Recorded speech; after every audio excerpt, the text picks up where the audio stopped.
जय माता दी। नमस्कार दोस्तों, आपका स्वागत है एक बार फिर से आपके अपने चैनल दिव्य दृष्टि में। लगभग 300 वर्षों के बाद 10 और 11 अक्टूबर 2024 को अष्टमी और नवमी के दिन एक बेहद दिव्य, दुर्लभ और अद्भुत शुभ संयोग बनने जा रहा है। इस बार कन्या पूजन के दौरान धन लक्ष्मी योग और कुबेर योग का निर्माण हो रहा है। यदि आप इन 3 खास बातों का ध्यान रखते हैं तो आपको धनवान बनने से कोई नहीं रोक सकता। दोस्तों, अगर आप इन बातों का नियम से पालन करेंगे तो आपके सभी दुख दर्द तुरंत ही समाप्त हो जाएंगे और आपका घर धनधान्य से भर जाएगा। आपकी मनोकामनाएं भी जल्द ही पूरी होंगी। अब सवाल ये उठता है कि वो कौन सी 3 खास बातें हैं जिनका ध्यान आपको कन्या पूजन करते समय रखना चाहिए। आज हम आपको इस बारे में विस्तार से बताएंगे, इसलिए इस वीडियो को अंत तक जरूर देखें। अगर आप भी माता रानी की कृपा पाना चाहते हैं तो इस वीडियो को लाइक करें और कमेंट में जय माता दी लिखना न भूलें। इस बार शारदीय नवरात्रि का पर्व 11 अक्टूबर को समाप्त होगा। नवरात्रि मां दुर्गा की पूजा और उपासना का पर्व है। इस काल में ब्रह्मांड के सारे ग्रह एकत्रित होकर सक्रिय हो जाते हैं और उनके दुष्प्रभाव से बचने के लिए नवरात्रि के दौरान मां दुर्गा की पूजा की जाती है। मां दुर्गा के 9 अलग अलग स्वरूपों की पूजा की जाती है। 10 अक्टूबर को महाअष्टमी और 11 अक्टूबर को महानवमी का पर्व मनाया जाएगा। शास्त्रों के अनुसार नवरात्रि के दिनों में माता रानी की पूजा करने से देवी भक्तों को अभय वरदान प्राप्त होता है। माता की उपासना से सभी कष्ट, दरिद्रता और दुख समाप्त हो जाते हैं। नवरात्रि के दौरान व्रत रखा जाता है, लेकिन सबसे ज्यादा महत्व कन्या पूजन का होता है। माता रानी व्रत और पूजा से उतनी प्रसन्न नहीं होती जितनी कन्या पूजन से होती है। कन्याओं को माता रानी का स्वरूप माना जाता है और उन्हें प्रसाद और उपहार देकर आशीर्वाद मांगा जाता है। 2 साल से लेकर 10 साल तक की कन्याओं का पूजन करना चाहिए। अष्टमी और नवमी के दिन कन्याओं के पैर धोकर भोजन कराना और सामर्थ्य अनुसार दान देना श्रेष्ठ माना जाता है। अलग अलग आयु की कन्याओं को देवी के विभिन्न स्वरूपों का प्रतीक माना गया है। जैसे 2 वर्ष की कन्या को कुमारी कहा जाता है, इसके पूजन से दुख और दरिद्रता दूर होती है। 3 वर्ष की कन्या को त्रिमूर्ति कहा जाता है, इसके पूजन से सुख समृद्धि आती है।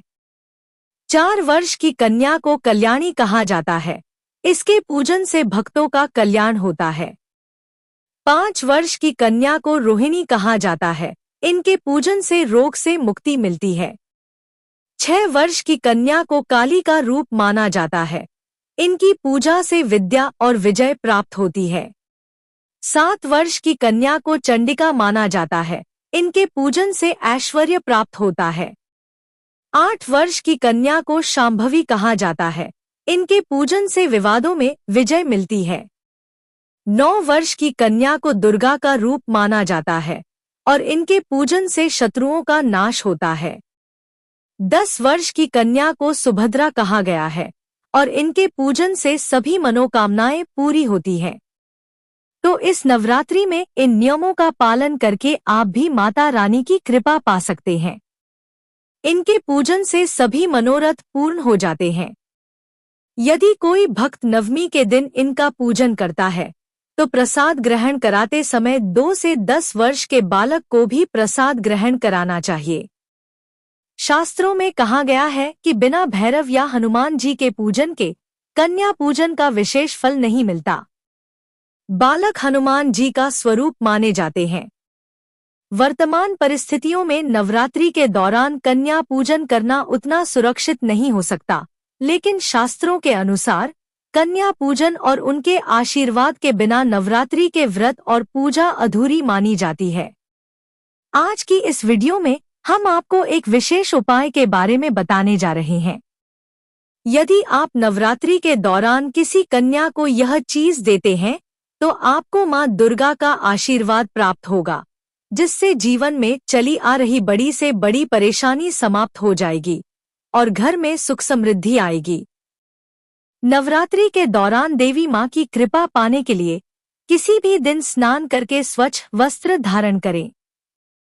एक जटा वाला नारियल लें, उसे पानी से अच्छी तरह धोकर साफ कर लें और थाल में रख लें। माता रानी के सामने शुद्ध घी का दिया जलाएं, सुगंधित धूप बत्ती जलाएं।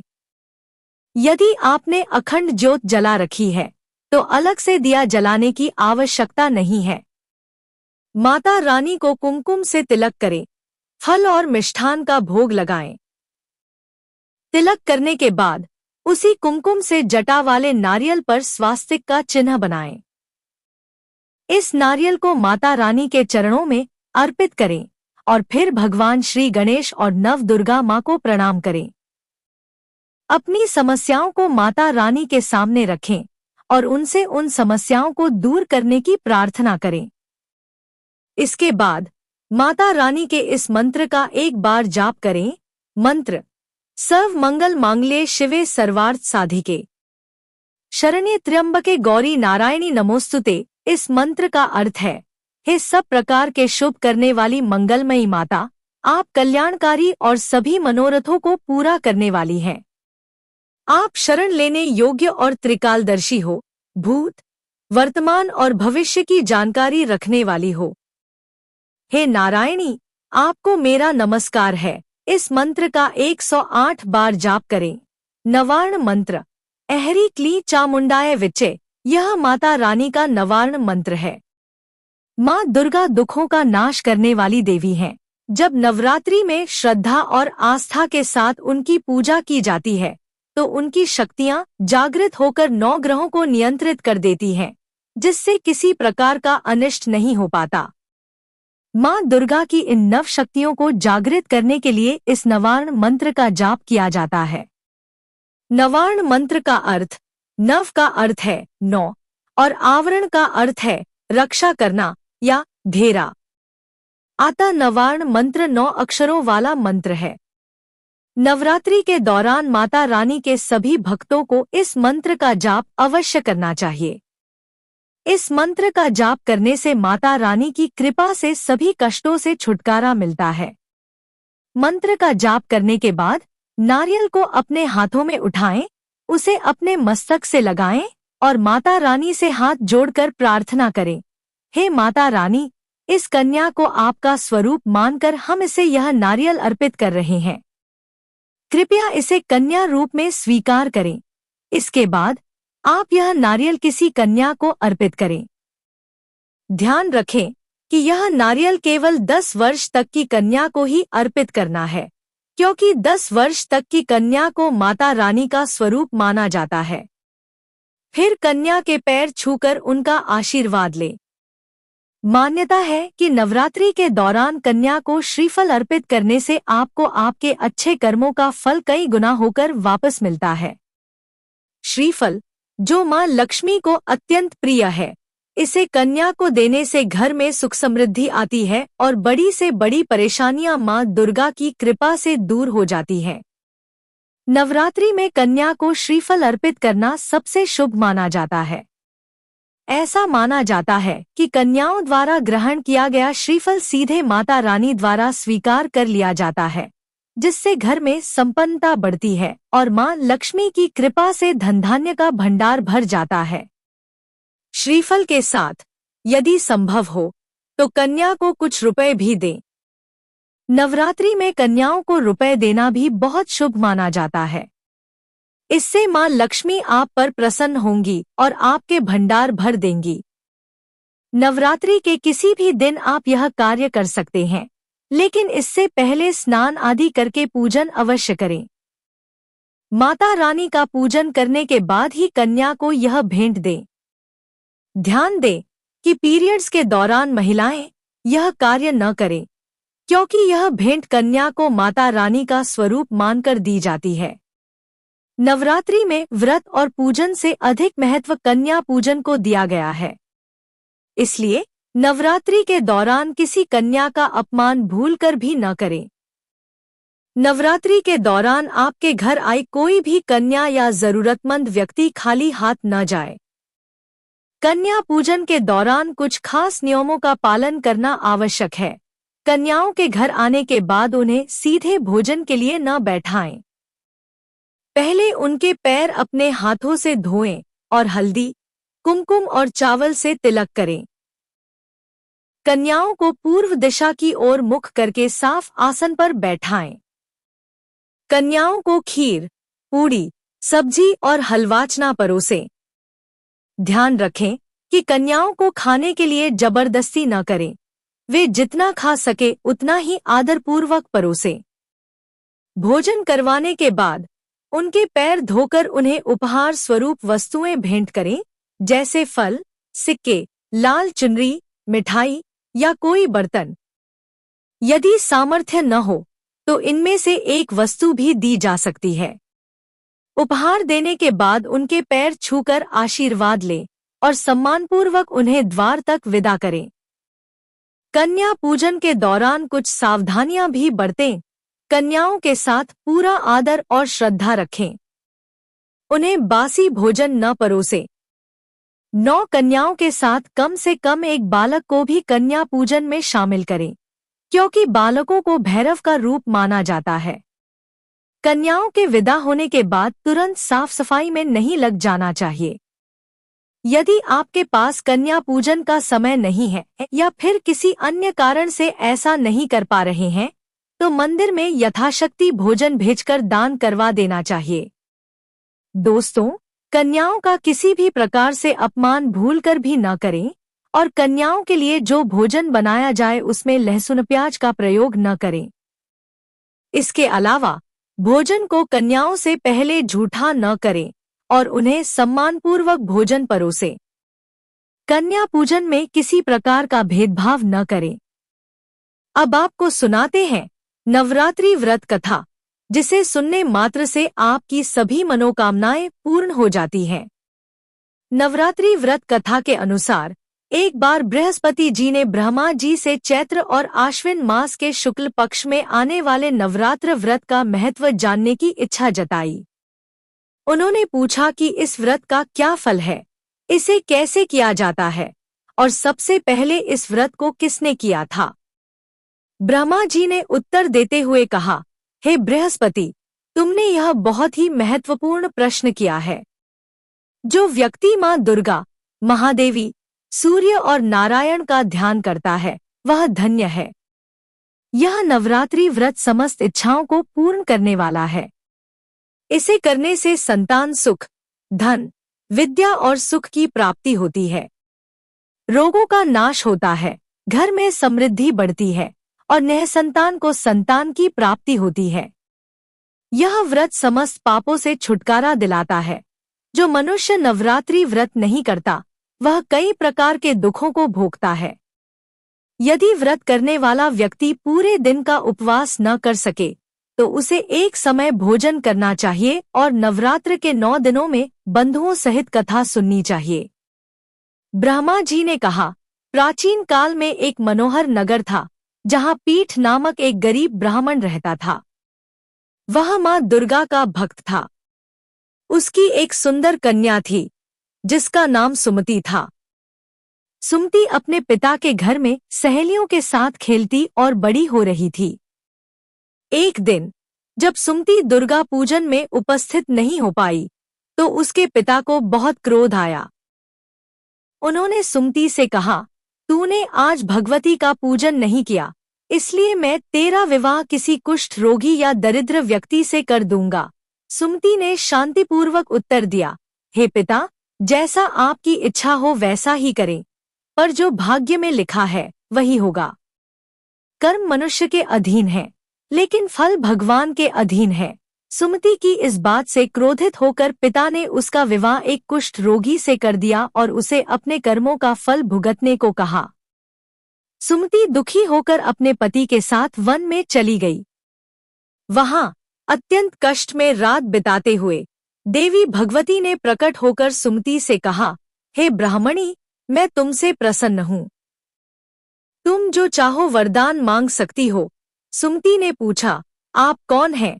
तब देवी ने कहा, मैं आदिशक्ति भगवती हूँ और मैं ही ब्रह्म विद्या और सरस्वती हूँ।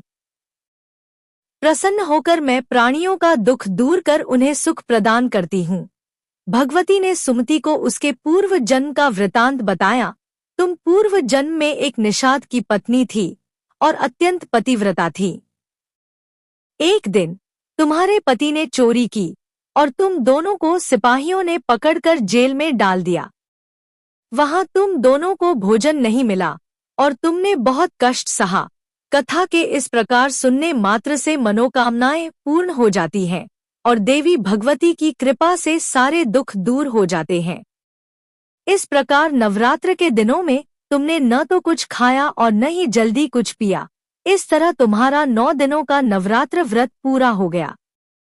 ब्राह्मणी, इस व्रत के प्रभाव से मैं तुम पर प्रसन्न हूँ। जो भी तुम चाहो मांग सकती हो।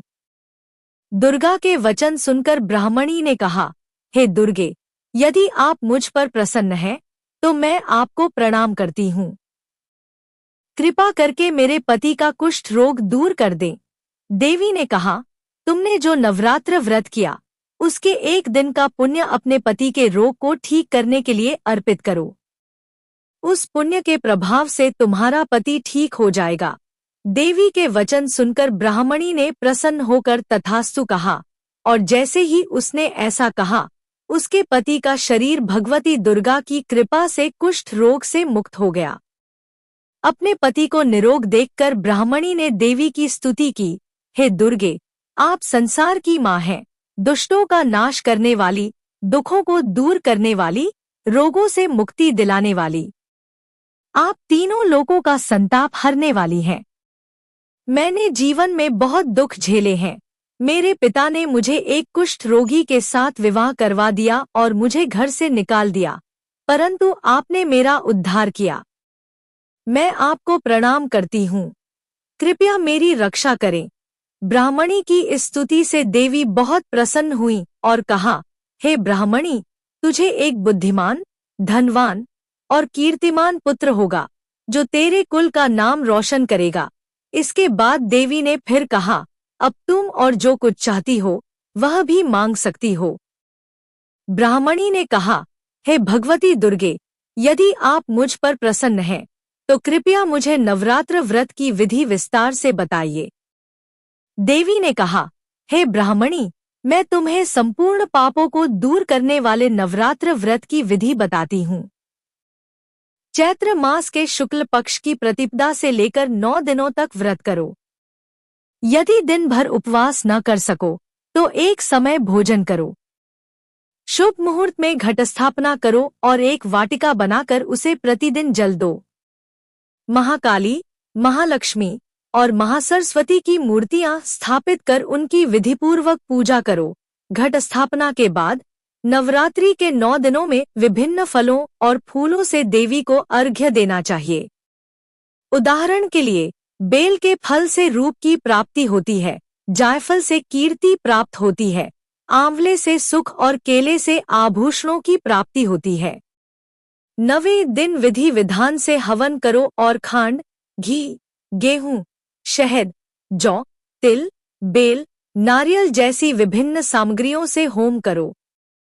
आंवले से कीर्ति, केले से पुत्र, कमल से राज सम्मान और नारियल, शहद, जौ, तिल से मनोकामनाएं पूरी होती हैं। इस व्रत को विधिपूर्वक करने वाले व्यक्ति के सारे मनोरथ पूरे होते हैं और उसे करोड़ों गुना पुण्य मिलता है। अश्वमेध यज्ञ के समान फल देने वाला यह व्रत घर या मंदिर में विधिपूर्वक किया जाना चाहिए। ब्रह्मा जी ने बृहस्पति जी से कहा, हे बृहस्पति, देवी ने ब्राह्मणी को नवरात्र व्रत की विधि बताकर अंतर्धान हो गई। जो मनुष्य या स्त्री इस व्रत को श्रद्धापूर्वक करते हैं उन्हें इस लोक में सुख और अंत में मोक्ष की प्राप्ति होती है। यह सुनकर बृहस्पति जी अत्यंत प्रसन्न हुए और ब्रह्मा जी की प्रशंसा करने लगे। वीडियो के अंत में आपको हमारी यह कथा कैसी लगी हमें कमेंट में जरूर बताइएगा। वीडियो को लाइक करें और चैनल को सब्सक्राइब करना न भूलें। अगर आपने अभी तक चैनल को सब्सक्राइब नहीं किया है तो सब्सक्राइब करके बेल आइकन जरूर दबाएं ताकि आपको हमारे नए वीडियो की जानकारी मिलती रहे।